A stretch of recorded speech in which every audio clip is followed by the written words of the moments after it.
Does God have a name? The Bible mentions the names of many gods.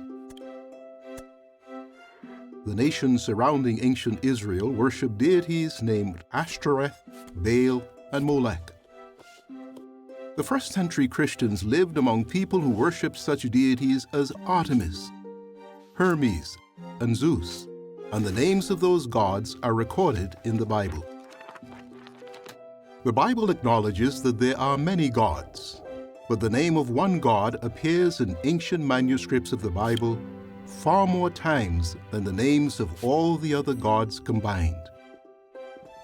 If you read modern Bibles, you will still find the names of the other gods. However, many Bibles have removed the name of the most frequently mentioned God. The name of that God appears some 7,000 times in the oldest versions of the Bible. Who is the God whose name has been removed from the Bible?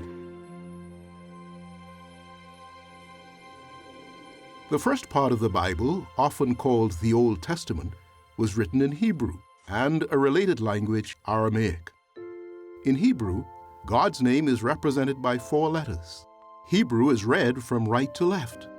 In English, those 4 letters are rendered by the consonants Y, H, W, H. The original vowel sounds used in God's name are unknown, but the 4 letters representing God's name appeared throughout ancient Bible manuscripts and have been inscribed in many other locations. In English, a popular rendering of God's name is Jehovah. Another rendering is Yahweh. Some Bibles use one of these forms of God's name at Psalm 83, verse 18, and in several other places. A number of other translations, such as the New World Translation of the Holy Scriptures, restore God's name to the locations in which it originally appeared.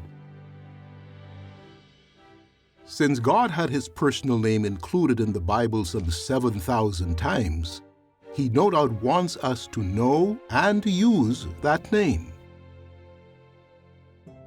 In the law God gave to Israel, he told Moses to write, "Listen, O Israel, Jehovah our God is one Jehovah."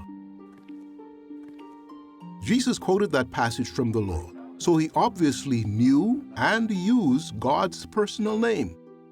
In one of his final prayers before his death, Jesus said to Jehovah God, "I have made your name known." A man can have many titles: husband, father, architect, and a personal name such as John. In the same way, God has many appropriate titles: Almighty, Creator, and Lord. He also has a unique name, one not shared by any other God. That name is Jehovah. You may wonder, what is God like? Does Jehovah care about us? How can we draw closer to God? Those questions are answered in Lesson 2 of the brochure, Good News from God. You can download a copy from jw.org. Jehovah's Witnesses would be happy to study the Bible with you. Fill in the online request for a Bible study, and a witness in your area will call to discuss the Bible at a time and place convenient for you.